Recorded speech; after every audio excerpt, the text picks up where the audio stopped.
অধ্যায় 10 উদ্ভিদ প্রজনন। প্রজনন প্রকারভেদ: যৌন প্রজনন, অযৌন প্রজনন ও পার্থেনোজেনেসিস বা অপুংজনী। জনন, অযৌন প্রজনন ও অঙ্গজ প্রজনন। আবৃতবীজী উদ্ভিদের যৌন প্রজনন। ধরন: ওগোমেস ধরনের হয়ে থাকে, অর্থাৎ শুক্রাণু সচল ও ডিম্বাণু নিশ্চল। বিশেষ তথ্য: ফুল হলো উদ্ভিদের প্রজননের জন্য বিশেষভাবে রূপান্তরিত বিটপ। আবৃতবীজী উদ্ভিদে ডিম্বাণু সৃষ্টি হয়, ডিম্বক সৃষ্টি হয়, তারপর স্ত্রী ফুলের স্ত্রী গর্ভাশয়ের গর্ভাশয়ে শুক্রাণু সৃষ্টি হয়, পরাগরেণুতে পরাগরেণু সৃষ্টি হয়ে থাকে ফুলের পুংকেশরের পরাগধানীতে।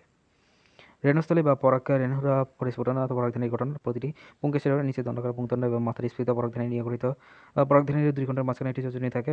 পরিণত পরাগধানী 4 কোণ বিশিষ্ট হয়ে থাকে। পরাগধানীর আর্কিস্পিরাল কোষের গঠন সাইটোপ্লাজম এবং বর্নিক্লাস থাকে। আর্কিস্পিরাল কোষ বিভাজিত হয় পরিধির দিকে দেয়াল কোষ এবং কেন্দ্রের দিকে প্রাথমিক জনন কোষে পরিণত হয়ে থাকে। পরাগধানীর দেয়াল কোষ 3 থেকে 5 স্তর বিশিষ্ট প্রাচীর গঠিত হয়ে থাকে। পরাগধানীর প্রাচীর ঘেরা অংশকে পরাগথলি, প্রাচীরের সবচেয়ে ভেতরের অংশকে বলা হয়ে থাকে টেপেটাম।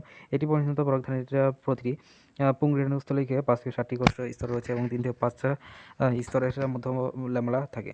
একটি আদর্শ পরাগধানী 4টি পুংরেণুস্থলী পরাগা প্রকোষ্ঠ দিয়ে গঠিত। টেপেটাম বিগলিত হয় পরিস্ফুটিত পরাগরেণুর পুষ্টি সাধন করে একসাথে থাকা পরাগরেণুর গঠনকে পরিণাম বলা হয়ে থাকে অর্কিডেসি, এসলিপিডিয়াসি, ক্ষুদ্রাটা উদ্ভিদের পরাগরেণু। পরাগরেণুর গঠন: প্রতিটি পরাগরেণু এককোষী এবং একা নিউক্লিয়াস বিশিষ্ট এবং হ্যাপ্লয়েড। প্রতিটি পরাগরেণুর 2টি ত্বক থাকে। বাইরের ত্বকটিকে কিউটিনযুক্ত এবং এটি বহিঃত্বক বা একজানের প্রধান উপাদান হচ্ছে স্পোরোপ্লোরিন। ভেতরের ত্বকটি বেশা পাতলা এবং সেলুলোজ নির্মিত। এটি অন্তঃত্বক বা ইন্টেন। একজানের পাতলা ছিদ্রের ন্যায় অংশকে জনন ছিদ্র এবং রেণুরন্ধ্র বা জার্মপোর বলে। এটি পরাগরেণুতে সাধারণত একাধিক জার্মপোর 20টি পর্যন্ত থাকে। পুং গ্যামেটোফাইটের বিকাশ বা পরিস্ফুটন ও গঠন। পরাগরেণু হলো গ্যামেটোফাইটের প্রথম কোষ।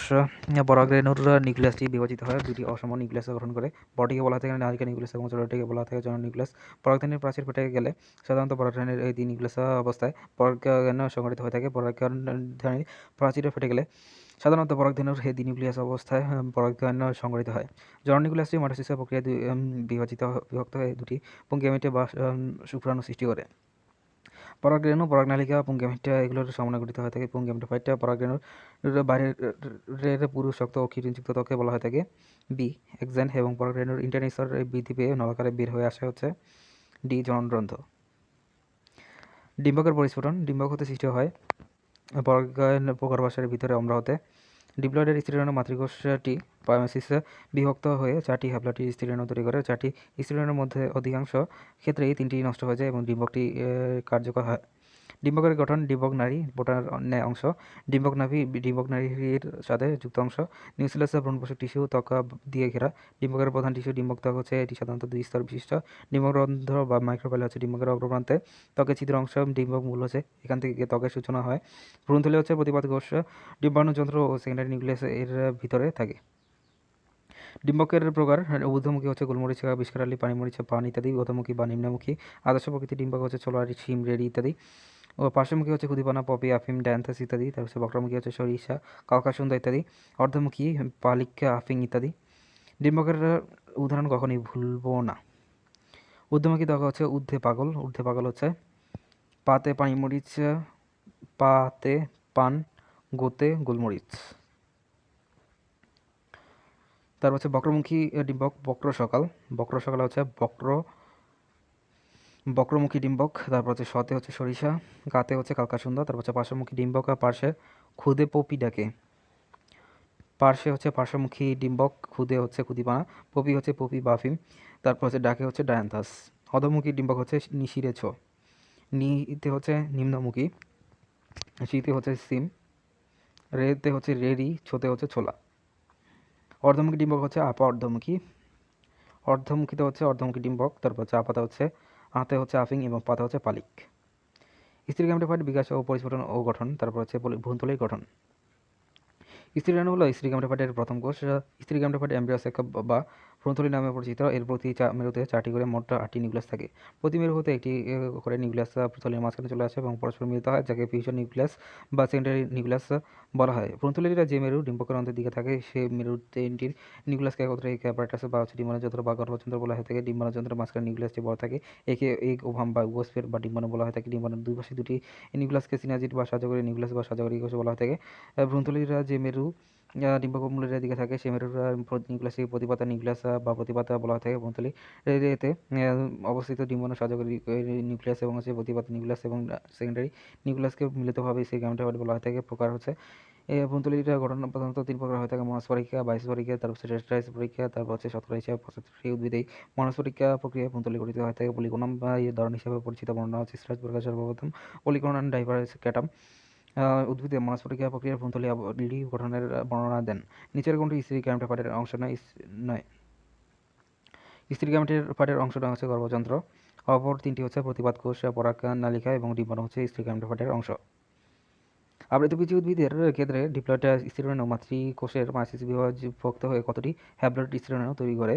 4টি হ্যাপ্লয়েড স্টিরোয়েনু তৈরি করে মনস্পরিক্রিয়া প্রক্রিয়ায় অভ্যন্তরীণ গঠিত হয়ে থাকে শতকরা 75% উদ্ভিদে। অপরদিকে ঊর্ধ্বমুখী ডিম্বকের উদাহরণ হচ্ছে পান। নিষেকের পর গর্ভাশয়, ডিম্বাশয় এবং ডিম্বকের বিভিন্ন পরিবর্তন। নিষেকের আগে এবং নিষেকের পরে গর্ভাশয় থেকে ফলে পরিণত হয়। তারপর হচ্ছে গর্ভাশয়ের প্রাচীর ফল থেকে পরিণত হয়ে থাকে। ডিম্বক বীজে পরিণত হয়ে থাকে ডিম্বক বহিতক টেস্টা বা বীজ বহিতক। তারপর হচ্ছে ডিম্বক অন্ততক টেগম্যান, বীজ অন্ততক নিউসেলাস ভ্রূণ পোষক। তারপর হচ্ছে অধিকাংশ ক্ষেত্রে নিঃশেষ হয়ে যায়, কিঞ্চিত থাকলে তা পেরিসপার্ম হয়। ডিম্বাণু এক, তারপর হচ্ছে ভ্রূণ, তারপর হচ্ছে অ্যান্ডোস্পার্ম বা মাতৃকোষ হচ্ছে অ্যান্ডোস্পার্ম বা শস্য। সেকেন্ডারি নিউক্লিয়াস সহকারী কোষ বা সিনার্জিটা হচ্ছে নষ্ট হয়ে যায়। তারপর হচ্ছে অ্যান্টিপোডাল প্রতিপাদ কোষ নষ্ট হয়ে যায়। মাইক্রোপাইল ডিম্বক রন্ধ্র, বীজের মাইক্রোপাইল বীজ রন্ধ্র, হাইলাম ডিম্বক নাভি, হাইলাম বীজ নাভি, ভি নিউক্লিয়াস ডিম্বক নাড়ি, বীজের বোঠা, বীজ বিন্ত। তারপর হচ্ছে খেলা যায় ডিম্বক মূল নষ্ট হয়ে যায়, বীজ মূল। নিষেক্রিয়া কতিপয় সংজ্ঞা: অপেক্ষাকৃত বড় ও নিশ্চল স্ত্রী গ্যামেটোফাইটের সাথে ছোট ও সচল পুংগ্যামেটের শুক্রাণু যৌন মিলনকে ফার্টিলাইজেশন তথা নিষেকা বা গর্ভধারণ বলে। পরাগধানী থেকে মুক্ত পরাগরেণু বিভিন্ন বাহকের মাধ্যমে যদি প্রজাতির পুষ্পের গর্ভকোষের গর্ভমুণ্ডে পতিত হয়ে থাকে তাদেরকে পরাগায়ন বলা থাকে। সকল আবৃতবীজী উদ্ভিদ এবং ব্যক্তিবীজী উদ্ভিদে পরাগায়ন ঘটে থাকে, অন্য নাম হচ্ছে ফার্টিলাইজেশন, গর্ভধান। নিষেকা প্রক্রিয়া: পরাগরেণুর অঙ্কুরোদ্গম, পরাগনালিকার গর্ভাশয়মুখী যাত্রা ও শুক্রাণু সৃষ্টি। অধিকাংশ উদ্ভিদে আমজাম পরাগনালিকা ডিম্বকের অন্তঃপথে ডিম্বকে প্রবেশ করে, একে পরগামী বলে। কিছু কিছু উদ্ভিদে যেমন হচ্ছে কাউসেরিনা ঝাউ পরাগনালী ডিম্বকমূল দিয়ে ডিম্বকে প্রবেশ করলে একে খেলাজগামী বলা হয়ে থাকে। কোনো কোনো উদ্ভিদে যেমন হচ্ছে লাউ, কুমড়া পরাগনালী ডিম্বক ভেদ করলে ডিম্বকে প্রবেশ করলে তাদেরকে মেসোগামী বলা হয়ে থাকে। 3. পরাগনালিকার ভ্রূণথলিতে প্রবেশ ও শুক্রাণু নিক্ষিপ্তকরণ। তারপর হচ্ছে 4 হচ্ছে ভ্রূণথলিতে ডিম্বাণু ও শুক্রাণুর মিলন। নিষেকের পরিণতি: ভ্রূণের পরিস্ফুটন, 2 শ্বসনের উৎপত্তি, 3 বীজ সৃষ্টি। বীজের তৃতীয় স্তবককে এরিল বলে। লিচু, কাঠ লিচু, জায়ফল, শাপলায় বীজে এরিল পাওয়া যায়। 4 হচ্ছে ফল সৃষ্টি। দ্বিনিষেক হচ্ছে একই সময় ডিম্বাণুর সাথে একটি পুংগ্যামেটের মিলন এবং সেকেন্ডারি নিউক্লিয়াসের সাথে অপর পুংগ্যামেটের মিলনকে দ্বিনিষেক বলা হয়ে থাকে। দ্বিনিষেক আবৃতবীজী উদ্ভিদের বৈশিষ্ট্য ব্যতিক্রম হচ্ছে নগ্নবীজী এফেড্রা তে দ্বিনিষেক আবিষ্কৃত হয়ে থাকে 1990 সালে। নামহসিন আবৃতবীজী উদ্ভিদের দ্বিনিষেক আবিষ্কার করেন। ত্রিমিলন হচ্ছে সেকেন্ডারি নিউক্লিয়াসের সাথে একটি পুংগ্যামেটের মিলনকে ত্রিমিলন বলা হয়ে থাকে। এর ফলে শস্যর কলার সৃষ্টি হয়। তারপর হচ্ছে নিষেকের ফলে কোনটি উৎপন্ন হয় না? নিষেকের ফলে উৎপন্ন হয় না হচ্ছে বি, জাইগোস্পোর। ডিম্বক নাড়ি নিষেকের পর কিসে পরিণত হয়ে থাকে? বীজের বোটা। নিষেকের পর ডিম্বক বীজে পরিণত হয়ে থাকে নিম্নের কোনটি সাথে সামঞ্জস্যপূর্ণ নয়? এ ও সি। ডিম্বাণু বীজে পরিণত হওয়া, আবার ডিম্বক নালী প্লাসেন্টা পরিণত হওয়া। এখানে স্বাভাবিক হচ্ছে গর্ভাশয় ফলায় পরিণত হয়ে থাকে, একজন টেস্টাতে পরিণত হয়। অপর দুটি ভুল আছে। আবৃতবীজী উদ্ভিদের ক্ষেত্রে কোনটি সত্য নয়? ডি, পরাগনালীর ভিতর অবস্থিত জননধারণ নিউক্লিয়াসটি মায়োসিস প্রক্রিয়ায় বিভক্ত হয়ে দুটি শুক্রাণু তথা পুংগ্যামেট সৃষ্টি করে। অপর তিনটি হচ্ছে পরাগরেণুর সাইটোপ্লাজম ঘন থাকে এবং প্রথম পর্যায়ে নিউক্লিয়াসটি থাকে মাঝখানে। ডিপ্লয়েড স্ত্রীরেণু মাতৃকোষের মায়োসিস প্রক্রিয়ায় বিভাজিত হয়ে থাকে। 4টি হ্যাপ্লয়েড স্ত্রীরেণু তৈরি করে ডিম্বাণুর দুপাশে দুটি নিউক্লিয়াসকে সিনার্জিড বা সার্জারি নিউক্লিয়াস বলা হয়ে থাকে। এগুলি তিনটি সত্য। কোন উক্তিটি সত্য নয়? ডিম্বকের ডিম্বকের অভ্যন্তরে অবস্থিত একটি ডিপ্লয়েড স্ত্রীরেণু মাতৃকোষ মায়োসিসে বিভাজিত হয়ে থাকে, 2টি হ্যাপ্লয়েড স্ত্রীরেণু সৃষ্টি করে। এটি সত্য নয়। এটি যদি দুটি পদার্থ 4টি থাকতো তাহলে সত্য হতো। বি, গর্ভযন্ত্রের 3টি কোষের বাইরের দিকের কোষের দুটিকে বলা হয়ে থাকে সহকারী কোষ বলে এবং ডিম্বক ত্বক 2 অথবা এক স্তর বিশিষ্ট হতে পারে। তারপর হচ্ছে ডিম্বকের ভ্রূণপোষক টিস্যু এবং প্যারেনকাইমা টিস্যু দ্বারা গঠিত। এগুলো সঠিক। কোনটি সঠিক নয়? উদ্ভিদের কর্মমণ্ড নিষেক্রিয়া সংঘটিত হয়, এটি সঠিক নয়। মিষ্টি আলু হলো কন্দলমূল। তারপর হচ্ছে প্রতিটি নিউক্লিওটাইডে শর্করা, বেস ও ফসফেট থাকে। প্রসেদন আরোহণ, আত্মরক্ষা হিসেবে পাতার গাছ, এগুলো সবই সঠিক। অযৌন প্রজনন বিশেষ তত্ত্ব: নিম্ন শ্রেণীর উদ্ভিদে অযৌন স্পোর সৃষ্টির মাধ্যমে আবৃতবীজী উদ্ভিদের দেহ অঙ্গের মাধ্যমে অজনন হয়ে থাকে। সিয়ন হলো কলম করার জন্য গাছের বিভিন্ন অংশ এবং স্টক হলো সিয়নকে যে উদ্ভিদে জোড়া দেওয়া হয়ে থাকে। জোর কলমে ফল ও ফুলের চরিত্র নির্ভর করে সিয়নের উপর, স্টকের উপর নয়। প্রকারভেদ অজন স্পোর সৃষ্টি কর্নেডিয়া বা কর্নেডিওস্পোর হচ্ছে ব্যানিসিলিয়াম, স্পঞ্জিওস্পোর বা কর্নেডিয়ার মাধ্যমে হচ্ছে মিউকর, বেসিডিওস্পোরের মাধ্যমে হচ্ছে অ্যাগারিকাস, হোমোস্পোরাসের মাধ্যমে হচ্ছে ফার্ন লাইকোপোডিয়াম, তারপর হচ্ছে হেটারোস্পোরাসের মাধ্যমে হচ্ছে সালাজিনেলা শুষ্নি শাক, দেহ অঙ্গের মাধ্যমে হচ্ছে স্বাভাবিক অঙ্গ প্রজনন হচ্ছে মূল দ্বারা হচ্ছে মিষ্টি আলু, ডালিয়া, শতমূলি, কাঁকরোল, পটল, রাঙ্গালু প্রভৃতি, কাণ্ড দ্বারা আলু, আদা, পেঁয়াজ, শটি, ওলকচু প্রভৃতি, সাকারের সাহায্যে কলা, পুদিনা, আনারস, চন্দ্রমল্লিকা, বাঁশ প্রভৃতি, পাতার মাধ্যমে পাথরকুচি, বুলবিল বা কক্ষ মুকুল দ্বারা চুকরি আলু, অর্ধবায়বীয় কাণ্ড দ্বারা কচু জাতীয় উদ্ভিদ, স্টেলন দ্বারা আমরুল শাক, মুকুলোদ্গম দ্বারা ইস্ট, পর্ণকাণ্ড দ্বারা ফণিমনসা, খণ্ডায়নের মাধ্যমে হচ্ছে স্পাইরোগাইরা, অসিলাটোরিয়া প্রভৃতি নিম্নশ্রেণীর উদ্ভিদে। কৃত্রিম অঙ্গজনন শাখা কলম বা হচ্ছে কাটিং, জবা, আখ, গোলাপ, ক্রোটন, পাতাবাহার, সজিনা, আপেল, কমলালেবু প্রভৃতি। দাবা কলম বা লেয়ারিং হচ্ছে লেবু, জুই, আপেল, সফেদা, স্ট্রবেরি, চন্দ্রমল্লিকা প্রভৃতি। জোর কলম বা গ্রাফটিং হচ্ছে আম, জাম, কুল, লিচু, পেয়ারা, চাপা, ম্যাগনোলিয়া প্রভৃতি। গুটি কলম হচ্ছে লেবু, আম, গোলাপ, গন্ধরাজ প্রভৃতি। চোখ কলম বা বাডিং হচ্ছে কুল, বরই, গোলাপ প্রভৃতি। স্বাভাবিক অঙ্গজ প্রজনন মূল দ্বারা শতডালি মিষ্টি পটল কাকে খায়? শত হতে হচ্ছে শতমূলি, ডালিতে হচ্ছে ডালিয়া, মিষ্টি হচ্ছে মিষ্টি আলু, পটল হচ্ছে পটল, কাকে হচ্ছে কাকরোল। কাণ্ড দ্বারা হচ্ছে ওপ্রিয়াস, ওল কচু, ইয়াতে হচ্ছে পেঁয়াজ, আশে হচ্ছে আতে হচ্ছে আলু, আতে আদা, শতে শটি।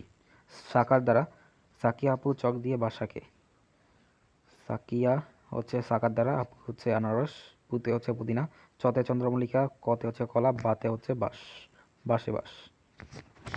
বুলবিল বা হচ্ছে কক্ষমূল দ্বারা বুলু তুই চুপ কর, বুলু হচ্ছে বুলবিল বা কক্ষমূল দ্বারা, তারপর হচ্ছে চুপ হচ্ছে চুপি আলু। বর্ণকাণ্ড নোয়াখালীরা পরে প বলে।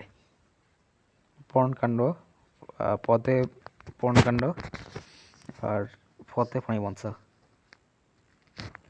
চন্দ্রমল্লিকা বংশবিস্তার করে কিসের সাহায্যে? সি, অর্ধবায়বীয় কাণ্ডের সাহায্যে। বাল্ব থেকে নিম্নে কোন উদ্ভিদ জন্মায়? ডি, পেঁয়াজ। স্বাভাবিক অঙ্গজ প্রজননের উদাহরণ নয় কোনটি? ছত্রাক। আলু, হলুদ, আদা এগুলো হচ্ছে স্বাভাবিক অঙ্গজ প্রজননের উদাহরণ।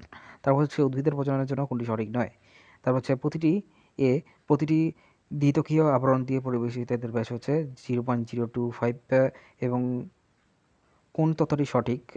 এ, প্রতিটি পরাগরেণুর দ্বিতীয় আবরণ দিয়ে পরিবেষ্টিত এবং ব্যাস হচ্ছে 0.025 থেকে 0.25 মিলিমিটার। পার্শ্বমুখী ডিম্বকের উদাহরণ হচ্ছে আফিম। অপরদিকে শতকরা প্রায় 80% ক্ষেত্রে পারস্পরিক প্রক্রিয়া ভ্রূণথলি গঠিত হয়, এটি মিথ্যা। লেবু, জুই প্রভৃতি গাছের কাণ্ডের অংশবিশেষে কেটে ভিজা মাটিতে পুঁতলে তা থেকে নতুন গাছ জন্মায়, এটিও মিথ্যা। কোনটি? নতুন উদ্ভিদের জন্ম কাণ্ড থেকে হয় না, এটি হচ্ছে মিষ্টি আলু। মিষ্টি আলু জন্ম হয়ে থাকে মূলত মূল দ্বারা। পার্থোজেনেসিস বা অপুংজনি। পার্থোজেনেসিস অপুংজনি নিষেক ছাড়া ভ্রূণ তৈরি। তারপর হচ্ছে উইঙ্কিলা সর্বপ্রথম নিষেক বিন ভ্রূণ উৎপাদন প্রক্রিয়া লক্ষণ করেন। উদাহরণ হচ্ছে বোলতা, মৌমাছি, রটিফার, স্পাইরোগাইরা, মিউকর ফার্ন ইত্যাদি। পার্থেনোগ্রাফি নিষেক ছাড়া পরল সৃষ্টি, লেবু, কমলা লেবু, কলা। তারপর হচ্ছে হ্যাপ্লয়েড পার্থেনোজেনেসিস, হ্যাপ্লয়েড ডিম্বাণু থেকে ভ্রূণ সৃষ্টি, বোলতা, মৌমাছি, অর্চিস ম্যাকুলাটা, তারপর হচ্ছে সোলানাম নাইগ্রাম। তারপর হচ্ছে অ্যান্ড্রোজেনেসিস, অনিষিক্ত শুক্রাণু থেকে ভ্রূণ সৃষ্টি, তামাক, নিকোসিয়ানা টাবাকাম। তারপর হচ্ছে ডিপ্লয়েড পার্থেনোজেনেসিস, ডিপ্লয়েড ডিম্বাণু থেকে ভ্রূণ সৃষ্টি, পার্থেনোজেনেসিস আর্জেন্টাম, ট্যারাক্সাম, অ্যালবিডিয়াম। অ্যাপোস্পেরি ডিম্বকের দেহকোষ থেকে ডিপ্লয়েড ভ্রূণথলি তৈরি হয়। স্বাভাবিক জনপ্রজননে ডিম্বকের স্পোর মাতৃকোষ এবং মাইসিসের মাধ্যমে হ্যাপ্লয়েড ভ্রূণথলি হয়ে থাকে। তারপর হচ্ছে ডিপ্লয়েড ডিম্বাণু থেকে ভ্রূণ তৈরি হয়। অ্যাডোনেন্ট এমব্রায়োনি হচ্ছে যে অ্যাপোস্পোরি প্রক্রিয়ায় ভ্রূণথলি গঠিত হয় না।